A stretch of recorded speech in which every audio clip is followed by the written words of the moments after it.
Hi everyone, welcome back to my channel. I was very excited last night to find that I have my first YouTube follower. And so that person, csmith4029, recommended that I do a Seamstress Tag video so that you guys can learn a little bit more about me. So that's what I'm going to do. Let's get started. First question, who are you? Well, my name is Elizabeth Crotterfield and I live in a suburb of Denver, Colorado. All my friends call me Liz, and you can find more about my sewing on my blog, lizsews.com. Next question, when and why did you start sewing? Well, my mother is an avid quilter, and she has done a ton of art quilts, hand applique, piecing, stuff like that. And so I sort of always grew up around that sewing culture, even though it was quilting and not garment sewing. So she taught me how to sew at a very young age, just as a life skill to have. But I never really took to it. In high school, I sewed a couple of costumes for theater productions I was in, just because it was period pieces and it wasn't something that I could readily buy. And then after I left my original hometown, my mom gave me the Singer sewing machine. It was a 1970s creative touch Singer sewing machine. She let me have it because she had just gotten a new one, and I took it with me as I moved out west. I used it sparingly, to fix a hem or take in a shirt or something like that, but nothing too major. Then about the summer of 2015, I started watching the Great British Sew Off on YouTube, and I just fell in love again. I said, you know what, I'm going to start sewing. And that's really where I consider my sewing adventure to have started. When I'm shooting this, it's now, it's March of 2016, and so I've been sewing for almost 2 years. Proudest Make. So my Proudest Make was actually Simplicity 1538, which is a women's button-up shirt, and I made that using a rayon blend plaid fabric from the Joann's Platitude collection, and it was in a red and gray colorway. The reason I'm calling this my Proudest Make is because it's the one item of clothing that I've made that it gets the most wear out of. I tend to sew a lot of fit and flare dresses, which are super cute and flattering, but not very practical for my life. So even though this seems a little bit boring, it's definitely the one thing that feels really ready to wear and I get a lot of use out of. So Disastrous Makes. I have a couple Disastrous Makes. Several that I just made them and I didn't think they were very flattering, and so that was sat in my closet and I never wore them again. But the two that I'm going to share in this video were Disastrous Makes that were so bad that I trashed them before I even finished them. And coincidentally, both of them are a knit. So the first one was a Butterick 6050. Really the problem when I made this one was that I didn't know anything about knit fabrics, so I chose this super paperweight, shiny knit. It kind of ended up looking like a negligee. It was bad, and it showed every single lump and bump on me. And the other thing that I learned when making this pattern is that I don't like the way that my body looks when I don't have a defined waist, and that's something that I found again and again and again. I've made a couple princess seam dress, and the same thing is true. My body shape just needs a defined nipped in waist. So the second one that was a Disastrous Make was Butterick 6285. So I attempted this after this first dress. I had sworn off knit forever, but then I went ahead and attempted this. I did the wrap shirt version, and the reason that I did it was because Gretchen had Sew Along on her blog, and so I thought, she's holding my hand, maybe I can figure it out. Again, my problem with this is that I didn't know what I was doing when I picked the fabric.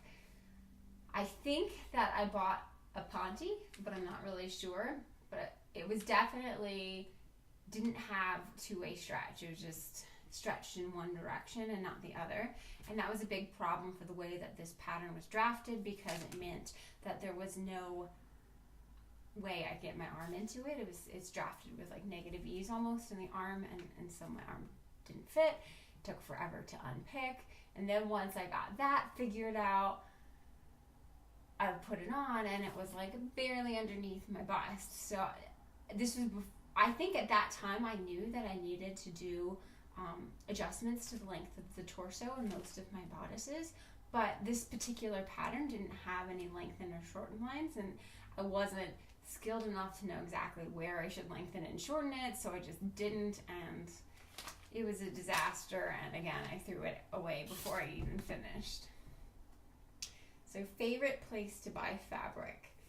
I guess I'm not very interesting when it comes to where I buy my fabric. I started out buying fabric at Joann's just because I needed to be able to see and touch things. It took me a while, a couple months, before I really figured out what different fabrics were and what their qualities were. So starting at Joann's, where you can actually manipulate the fabric and touch it while you're there, was my first step.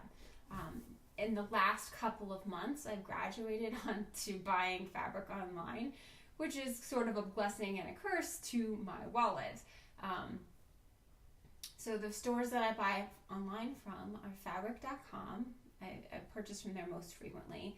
And then I recently made a couple orders from Fabric Mart, and I buy some fabric from different vendors on eBay as well, mostly Fabric Universe. Most used pattern. So I have two patterns that I've made 4 times each, so I didn't know which one to use as my most used pattern, so I'll put both up. The first one I think is one that lots of people have sewed, and that is McCalls 6696 shirtwaist dress. I've made 4 versions of this. All the versions I've made have had the full skirt, and I can try to insert some photos here. So yeah, I really, really love this pattern. I think it's super flattering, and I love the whole shirtwaist. And I think, owing to my Proudest Make, I think doing that stand collar and the button placket and everything, it just really feels like a nice finished garment when you're done. And the other pattern that I've sewn 4 times is Butterick 5748.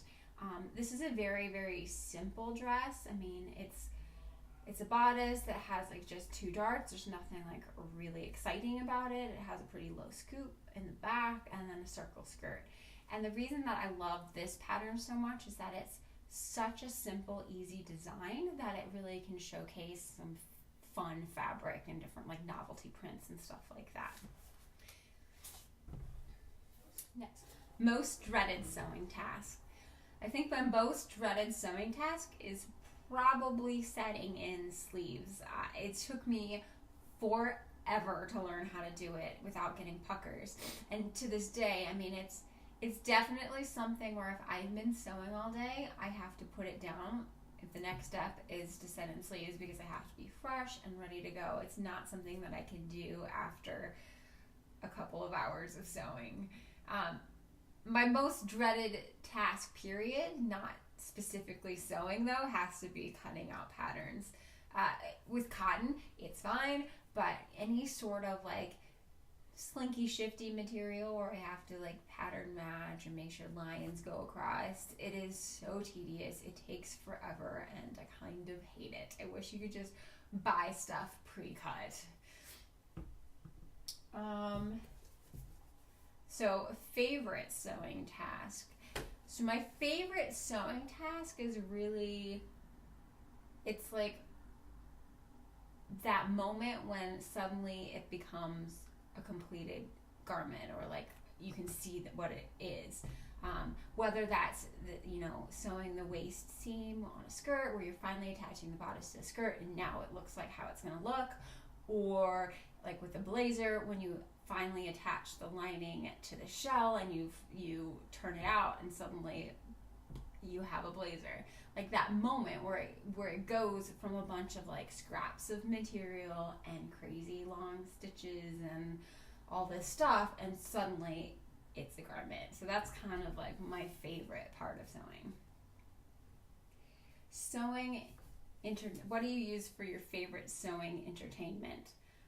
So I listen to music a lot. I have a computer that I have set up on my sewing table, and the reason I have my computer there is so that like while I'm sewing I can have up tutorials or things like that, but mostly I just turn on my iTunes and listen to music, mostly Broadway musicals if I'm honest, and then I can sing along and sew at the same time. Printed or PDF? I am very, very adamantly a printed pattern person. I've sewn one PDF pattern, and that was the Anna dress by Hand London. I absolutely abhorred having to print out 50 pages, and then I spent an entire night taping it together, and then another day tracing it all out, and then another day cutting the fabric. The number of steps involved with a PDF pattern is just too much, and I can't wait to start sewing. Anything that gets between me and sewing is not fun. What sewing machine do you use? So like I said, I started out on my mother's 1970 Creative Touch Singer, and then about last year I finally upgraded myself to this, which is my Bernina B350 Patchwork Edition. I really, really love this sewing machine because it gives me such smooth, even stitches. I never have problems with it, the bobbin, or getting all tangled and stuff like that. I really love this free hand arm that's on it. And then I got the Patchwork Edition, so that came with a walking foot, which when at the store, the saleswoman was telling me about walking foot, and she's like, oh, it's great for quilting, blah blah blah blah blah, and I'm like, I'm never going to use this, but I've actually used it quite frequently. I use it anytime I try to sew with knit fabrics. I use it a lot when I'm sewing plaid, and I want to make sure that my lines are going to match up perfectly. So love my little Bernina sewing machine. And the other machine I have is back here. I don't know if you can see it, but it is a Genome New Home overlocker or serger, whatever you want to call it. This was actually a Christmas present in 2015 from my boyfriend, and before I had that, I was using rayon seam binding to cover up all my seams, and it was taking forever, and he's like, isn't there a faster way to do this? And I was like, yeah, there's a serger. And so little did I know, he went and bought me a serger, so that was super, super exciting. And then last question is, what other hobbies do you have? So I read a quote once that said you should always have 3 hobbies: one that makes you money, one that gets you into creativity, and one that keeps you healthy. And I try to stick by that mantra. So sewing obviously is my creativity hobby. My keeps me healthy hobby would be yoga, and I've been doing yoga now for about 1.5 years. I use the YouTube channel Fight Master Yoga, and it is amazing. I'm able to do a different class every single day, and it really helps me to calm down and center myself. In my previous job, I was really, really stressed, and that's why I started doing yoga, because it gave me that time and space to calm down and work through those feelings. And my last hobby, which is the one that makes me money, is cooking. So I've actually only ever worked in the food industry my entire life. Back when I was in school, I worked in kitchens as a line cook. I got a culinary arts degree from Johnson & Wales in Charlotte, North Carolina. And then I got a nutrition degree from Johnson & Wales here in Denver. And then I have a master's degree in food science from the Kansas State University in Manhattan, Kansas. So food science has been my professional career, and I've worked for a couple of different companies. Now I'm currently a freelance consultant, so I help out companies and restaurants who are looking to develop new food items to put in the grocery store, or new menu items for the restaurants and things like that. But I thoroughly enjoy cooking. I cook probably 6 or 7 times a week. There's just something about food and being able to share that. I think cooking is very similar to sewing. The only difference is the results of your cooking kind of get consumed within the day, and then it's done and you never have it again. And I really like that aspect of sewing, where you put all this hard work and effort into it and you have a finished product that you can take with you forever and like store memories in. So I think that concludes all the questions on the Seamstress tag. I hope it helps you learn a little bit more about me. And like I said, check out the description box below. There's links to my blog as well as my mother's quilting blog, and then some more information about the patterns I talked about. Thanks, I hope to see you again.